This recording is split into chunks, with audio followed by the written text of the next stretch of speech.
Hello students, welcome to Indus rangers online classes. आज आप लोगों को काइनेमेटिक्स का ग्राफ पढ़ाने वाले हैं। सेकंड लास्ट टॉपिक है काइनेमेटिक्स का, बहुत ही इंपॉर्टेंट टॉपिक भी होता है ग्राफ का। देखिए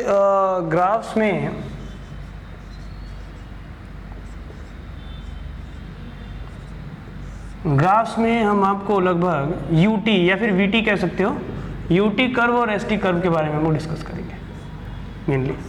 सबसे पहले देखिए, अगर यूनिफॉर्म मोशन है जिसमें कि एक्सेलरेशन जीरो है, uniform motion having acceleration zero, सबसे पहला ग्राफ यूनिफॉर्म मोशन का बताने। देखिए ग्राफ का मतलब ये होता है कि ये एक कोऑर्डिनेट और ये दूसरा, ये मान लिया हमने v, ठीक है, और ये हमारा हो गया t। मतलब कि टाइम के रेस्पेक्ट में वेलोसिटी में जो भी चेंज आ रहा है उन चेंजेस के डॉट को आप इस पे प्लॉट कीजिए और उनको जोड़ दीजिए, आपको ग्राफ मिल जाएगा। तो देखिए कैसे क्या होता है।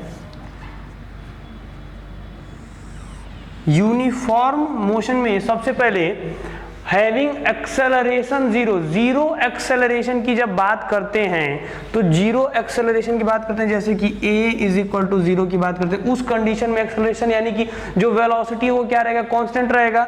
और ये रहा यहाँ पे टाइम, तो वेलोसिटी कांस्टेंट, तो ये देखिए वेलोसिटी कांस्टेंट बात बोले, यानी कि मान लेते हैं कि वेलोसिटी यहाँ पे हम v नॉट दे दिए, तो v नॉट वेलोसिटी आप दे दिए तो बेटा कभी भी एट एनी इंस्टेंट आपका जो वेलोसिटी होगा वो चेंज नहीं होने वाला है। आप चाहे 10 बजे अपने घड़ी में देखो और फिर अपने स्पीडोमीटर को देख रहे हो तब भी 50 किलोमीटर पर आवर, और 11 बजे देख रहे हो तब भी 50 किलोमीटर पर आवर, और 8 बजे इससे पहले भी 50 किलोमीटर पर आवर ही था। यानी कि टाइम ही सिर्फ बढ़ेगा पर वेलोसिटी में कहीं भी कोई चेंज नहीं आएगा, वेलोसिटी में जो पॉइंट है वो नहीं बदलेगा।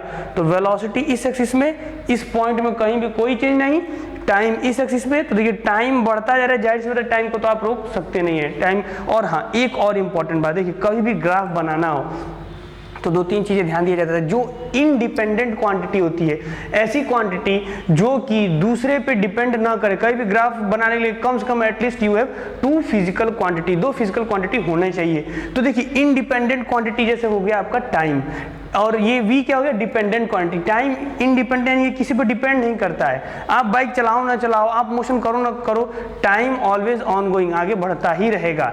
तो इंडिपेंडेंट को x पे रखा जाता है और डिपेंडेंट को y पे रखा जाता है। इससे ग्राफ भी थोड़ा सा स्पेसिफिक बनता है और अच्छा बनता है और दिखाया अच्छे से हम लोग को कैलकुलेशंस क्लियर हो जाते हैं। अब देखिए एसटी के लिए फिर से ये क्या हो गया, डिपेंडेंट, और ये हो गया इंडिपेंडेंट। जाहिर सी बात है आप डिस्टेंस ट्रेवल कीजिए या मत कीजिए, टाइम में आप कोई चेंज नहीं ले आ सकते हो। आप जल्दी जल्दी डिस्टेंस ट्रेवल कर सकते हो, पर आप सोचो आपके जल्दी जल्दी डिस्टेंस ट्रेवल करने की वजह से टाइम भी जल्दी जल्दी रन करने लगे तो वो पॉसिबल नहीं है। तो यहाँ पे आ जाते हैं, इस पे हम लोग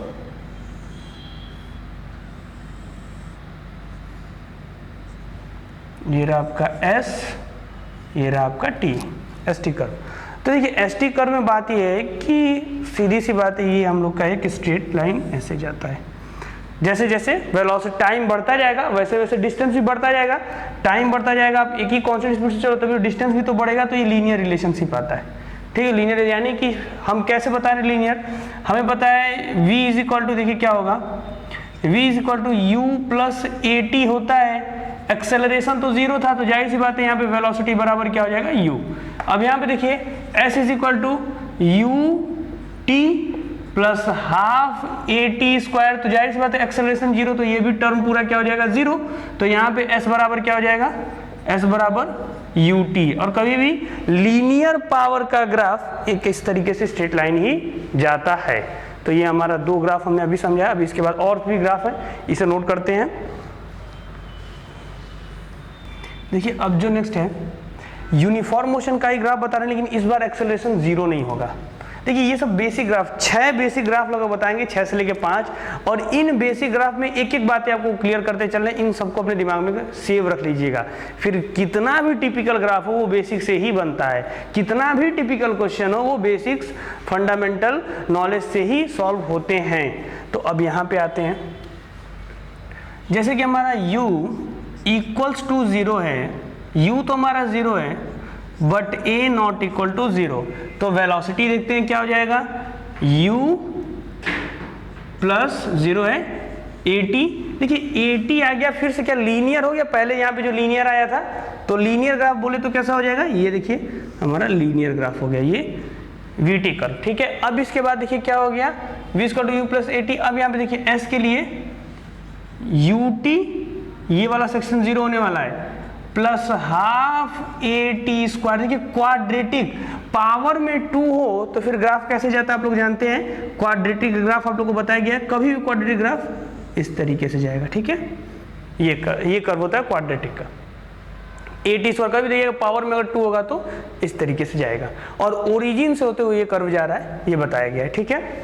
इसको भी ड्रॉ कर लेते हैं s के लिए, और ये ut 0 इसलिए 0 हो जाएगा।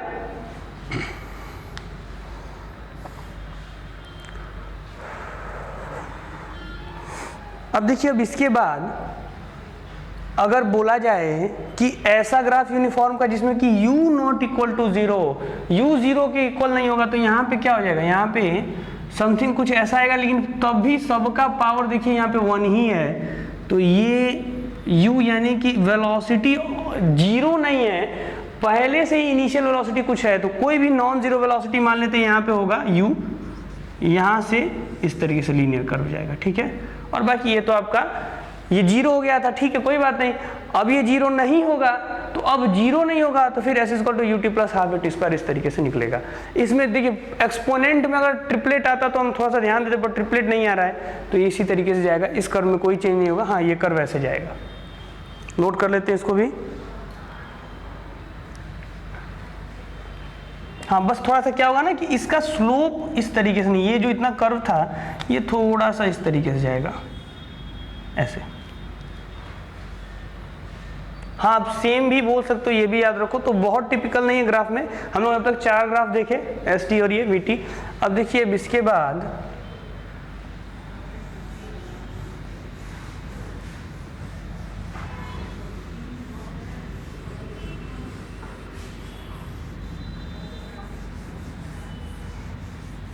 किसी ऐसे पार्टिकल का ग्राफ अगर आप लोगों को ड्रॉ करना हो जिसमें कि u भी नहीं 0 हो और s, यानी कि पहले से देखिए u तो ≠ 0, ठीक है, और पहले से हमारा कुछ डिस्टेंस चला हुआ है s0, और तब आपका ut + ½ AT² आप लोग कर रहे हो, तो ये तो आप लोग एक साथ जानते ही हो, इसका होता है s0 पहले चला, तो बहुत ही आसान सी बात है। इसका तो आप लोग जानते हो, सेम एज इट इज, यहाँ पे कहीं u होगा जहाँ से इस तरीके से ये ग्राफ जाने वाला है, वही एक्सेलरेशन का है, और ये आपका VT का ग्राफ हो गया। और इसका क्या हो जाएगा, इसका ध्यान दिया जाए तो ये आपका S0 कहीं यहाँ पे होगा, ये देखिए S0 आपका इस तरीके से, सॉरी क्वाड्रेटिक है, S0 होगा कहीं यहाँ पे वैल्यू, और यहाँ से फिर आप उठा दीजिए ऐसे, ये आपको हो गया S = S0 पहले से, यानी कि ST कर्व हो गया। ये तब का कंडीशन है जब आपका पहले से डिस्टेंस कुछ ट्रेवल किया हुआ है, पार्टिकल अपना डिस्टेंस पहले से ट्रेवल किया हुआ है, तो ये आपका हो गया ST कर्व, ठीक है। इसको भी ड्रॉ कर लेते हैं।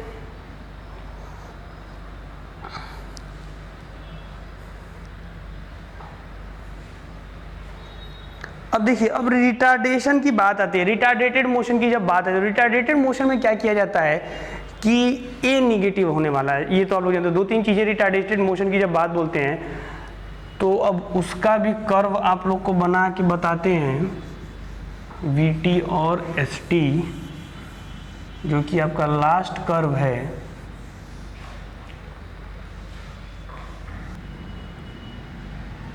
देखिए, सबसे पहले हम आपको कुछ बताना चाहेंगे।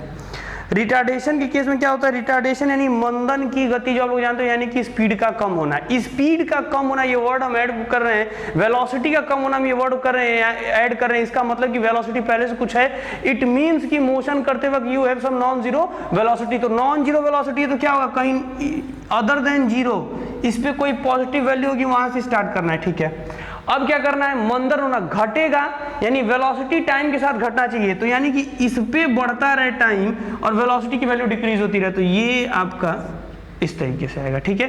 यहाँ पे कहीं T0 होगा, टी नॉट याद कीजिए, जो हमने बहुत से टाइम में हम बोलते हैं, बहुत से एग्जांपल्स में हमने बताया है आपको कि टी नॉट एक वो टाइम होता है जिस पर वेलोसिटी जीरो हो जाती है। देखिए टी नॉट पे वेलोसिटी जीरो, ये वो केस है, मान लेते हैं कि आप बॉल को उछाल रहे हो ऊपर की तरफ, तो पहले तो स्पीड आप बहुत ज्यादा दे दिए हो, ऊपर जा रहा है, अब ये टी नॉट पे क्या हो गया इसका स्पीड, टी नॉट पे इसकी वेलोसिटी जीरो हो गई। ठीक है, इतना समझ में आया, ये हो गया। अब इसके बाद देखिए अब क्या करते हैं एस के लिए। तो एस के लिए देखिए सीधी सी बात है, क्या होता है कि सबसे पहले वेलोसिटी जीरो करना है, इसको इंडिकेट करना है। अब इसमें हम कैसे रिप्रेजेंट करें, हमें 2 पॉइंट मिल जाए तो हम ये तो जानते हैं कि S is equal to UT plus half it square, तो कोई भी लीनियर का ग्राफ तो जाएगा नहीं, जाएगा इस तरीके से कर्व होते हुए।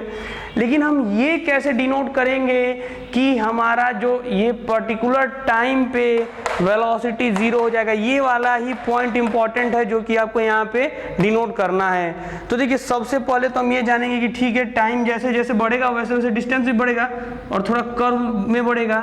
लेकिन एक बात बताइए, एसटी कर्व, जो स्लोप ऑफ एसटी कर्व होता है वही क्या होता है, वेलोसिटी होता है। तो स्लोप को हम जीरो कर दें, यानी ढलांग जो होता है वही हमारा वेलोसिटी को दर्शाता है। तो देखिए हम किए क्या, ध्यान से देखिए, देखिए ढलांग पहले थी, अब धीरे धीरे ढलांग जाके समतल जमीन में, समतल यानी कि प्लेन सरफेस में बदल रहा है। और देखिए ये जो आपका प्लेस आया टी नॉट, ये वो प्लेस है जहां पे आपकी वेलोसिटी क्या हो जाने वाली है, अल्टीमेटली जीरो होने वाली है। ठीक है, तो ये वो पोजीशन है, यानी ये आपका एसटी कर्व था रिटार्डेटेड मोशन का।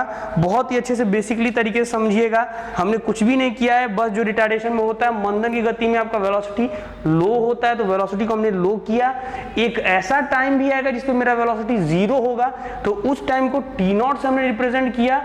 अब देखिए उसके बाद से हम क्या बोल रहे हैं, मेरा मतलब उसके बाद ये है एसटी में अगर हमें बताना है तो एसटी में हम उस पॉइंट को कैसे दर्शाएंगे जब वेलोसिटी जीरो। तो सीधी सी बात है, जो एसटी का स्लोप होता है वो स्लोप ही तो वो पॉइंट को डिनोट करता है, वो स्लोप ही तो वो पॉइंट होता है जहां पे वेलोसिटी की बातें की जाती हैं। तो यानी कोई एक ऐसा पॉइंट बनाने वाले हैं हम इस एसटी कर्व में जहां पे क्या होगा, एक प्लेन सरफेस होगा। तो देखिए हमने यहाँ पे प्लेन सरफेस बना दिया।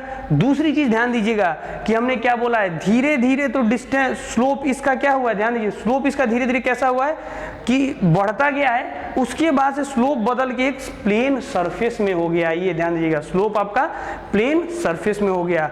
अब एक बात और अगर आपसे बोला जाए कि टी नॉट ठीक है ऊपर गया, ऊपर जाने के बाद भी तो नीचे आया होगा, उस कंडीशन में क्या करेंगे, तो ऊपर जाने के बाद अगर पार्टिकल नीचे की तरफ आ रहा है, ऊपर जाने के बाद अगर मान लीजिए आपका पार्टिकल नीचे की तरफ आ रहा है, तो दैट मीन्स उस कंडीशन में हमारा वेलोसिटी निगेटिव होना शुरू होगा।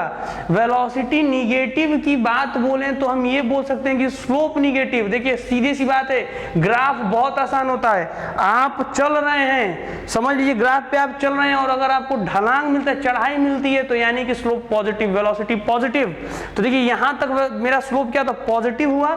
और अब उसके बाद जैसे ही आप नीचे उतरो, आप अगर उस पॉइंट से आगे बढ़ रहे हो, मान लेते इस पॉइंट पे आप बैठे हुए, ठीक है, इस पॉइंट पे अगर आप आगे की तरफ बढ़ रहे हो और आपको ढलांग चढ़ाई मिल रही है, तो इसका मतलब कि वेलोसिटी यानी स्लोप पॉजिटिव है, यानी वेलोसिटी पॉजिटिव है। पर हम जानते हैं कि अब टी नॉट के बाद वेलोसिटी मेरी नेगेटिव होने वाली है, सीधी सी बात है। ये कंपटीशन में आया हुआ क्वेश्चन था, पर बहुत ही आसान था, कोई इसमें दम नहीं था। हाँ बेसिक से चलते हैं, अगर बेसिक से नहीं चलेंगे तो एकदम कंफ्यूज हो जाएंगे।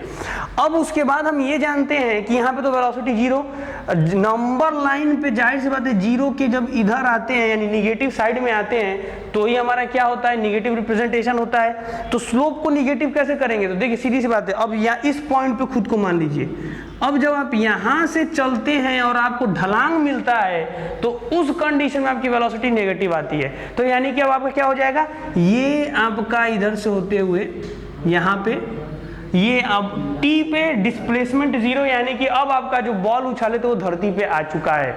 और ये रहा आपका इसका पूरा कर्व। और वेलोसिटी कर्व बताना है तो फिर से आपका ये क्या हो जाएगा, धरती पे आ गया, यानी फाइनल वेलोसिटी कुछ होनी चाहिए। तो मान लेते इस वेलोसिटी से टकराया है, ठीक है, इस वेलोसिटी से टकराया है। अब एक बात ध्यान से देखिए, कुछ चीजों को ध्यान से समझिएगा। सॉरी, ये कर्व नहीं बनेगा, ये t आगे की तरफ जाएगा तो नीचे की तरफ कहीं घटते हुए इस तरीके से जाता है, ये पूरा लीनियरली इधर नहीं आता है। अब कुछ बातों को ध्यान दीजिए, हमने क्यों बोला कि ये क्यों नहीं होगा, ये भी समझ लीजिए। कभी भी एक ही टाइम पे दो वेलोसिटी पॉसिबल बिल्कुल नहीं है, कभी भी एक ही टाइम पे दो वेलोसिटी पॉसिबल बिल्कुल नहीं है। तो यहाँ पे हम देखें कि जब कर्व को हम यहाँ पे ऐसे ड्रॉ किए, तो यहाँ पे ड्रॉ करें जैसे देखिए, कभी भी आपको बोला जाए कि वीटी कर्व बताइए, क्या ऐसा कर्व पॉसिबल है क्या? ये तो बिल्कुल पॉसिबल नहीं है। क्यों, क्या रीजन है इसका कि t इज इक्वल टू 0 पे एक वेलोसिटी v1 और एक वेलोसिटी v2 जो कि संभव नहीं है। एक ही व्यक्ति दो वेलोसिटी, यानी कि आप बॉल को उछाले दो अलग अलग वेलोसिटी होना संभव नहीं है। तो इस तरीके कर्व को नेगलेक्ट कीजिएगा, ठीक है, आता भी है। दूसरा क्या होता है, स्लोप इन्फिनिटी होना, vt और st का स्लोप इनफाइनाइट होना भी पॉसिबल। ये पहला, ये याद रख लीजिए, कभी भी वो नोट लिख लीजिए, नोट दे के बता दे रहे, लिखिए note, it is not possible for a particle to having two velocities at a specific or at the same time. It means this type of graph is not possible. ठीक है। दूसरा, st और vt का slope infinite हो जाए ये भी संभव नहीं है। st और vt का स्लोप इनफाइनाइट हो जाए ये भी संभव नहीं है। यानी कि देखिए st और vt का स्लोप इनफाइनाइट हो जाए ये भी संभव नहीं है। इसका मतलब कि अगर आपका vt कर्व हम ऐसे बनाएं, कुछ इस तरीके से आपका vt कर्व ड्रॉ किया जाए, या फिर इस तरीके से ड्रॉप किया जाए vt कर्व, तो देखिए ये जो स्लोप है यहाँ पे से आगे की तरफ आप बढ़ रहे हो, और जैसे ही आप पैर अपना उठा रहे हो तो इतनी लंबी दीवार आ गई, इतना लंबा चढ़ाई आ गया। वो आपके लिए क्या हो गया, ये जो चढ़ाई आ रही है, सीधी चढ़ाई जो आ रही है, यानी कि स्लोप क्या हो गया, इन्फिनिटी। स्लोप इन्फिनिटी यानी vt का अगर स्लोप इन्फिनिटी होगा, इसका मतलब कि एक्सेलरेशन इनफाइनाइट, बहुत तेजी से आप एक्सेलरेट कर रहे हो, और वो संभव नहीं। वो बेटा लाइट के केस में तो हम लोग एक बार मान भी सकते हैं, पर बाकी किसी चीज के केस में नहीं माना जा सकता है, ठीक है। लाइट की स्पीड बहुत ज्यादा होती है, पर ये बोला जाए कि आप इनफाइनाइट एक्सेलरेशन जा रहे हो तो वो संभव नहीं है। तो इसलिए इस तरीके का ग्राफ पॉसिबल नहीं है। और सिमिलरली यही st पे भी अगर बना रहेगा तो ये भी पॉसिबल आपका नहीं होगा। तो ये दो तीन चीजें ध्यान दीजिएगा जो बताया नॉट पॉसिबल। अब एक क्वेश्चन इस पे आपको प्रैक्टिस करवा दिया जाए, जैसे कि अगर हम बोलें ऐसा vt कर्व दे रहे हैं v और t, और हम उसके बाद से इस तरीके का कुछ कर्व बना रहे हैं, तो क्या ये कर्व पॉसिबल है? तो सबसे पहले बिल्कुल पॉसिबल नहीं, क्योंकि यहाँ से एक लाइन खींचिए, ये और ये आपका वेलोसिटी v1 और ये v2, पर यहाँ पे टाइम क्या है, t टाइम पे दो वेलोसिटी, एक पार्टिकल का t टाइम पे दो वेलोसिटी पॉसिबल तो है ही नहीं है। तो कभी भी याद रखिएगा इस तरीके से क्वेश्चंस आ सकते हैं। तो ये कुछ ग्राफ के बारे में मैंने बताया, इन पांचों छह ग्राफ को कौन से चीजें पॉसिबल है, कौन सी चीजें नहीं पॉसिबल है, उन्हें ध्यान देना है। st का स्लोप इसलिए नहीं पॉसिबल होता है कि वेलोसिटी इनफाइनाइट की बात बोली जाती है। इनफाइनाइट वेलोसिटी मतलब कुछ नहीं, हम लोग अब तक सिर्फ क्या जानते हैं, लाइट के वेलोसिटी के बारे में जानते हैं, ठीक है, कि वही सबसे ज्यादा होता है, और अभी तक उसी को मैच करना बहुत पॉसिबल नहीं हो पाया है, क्योंकि लाइट की स्पीड से E इक्वल टू mc² वाला वो आप लोग जानते ही हो। सेकंड क्या होता है, सुपरसोनिक जेट प्लेन्स तो बन चुके हैं, पर ये बोला जाए कि लाइट की स्पीड से तेज चलने वाली चीज बनाना इम्पॉसिबल है। तो आप इन ग्राफ के वीडियो को देखो, और इनसे आप चाहो तो अच्छे से ग्राफ ड्रॉ करना और अच्छे से ग्राफ न्यूमेरिकल सॉल्व हो सकते हैं। Thank you.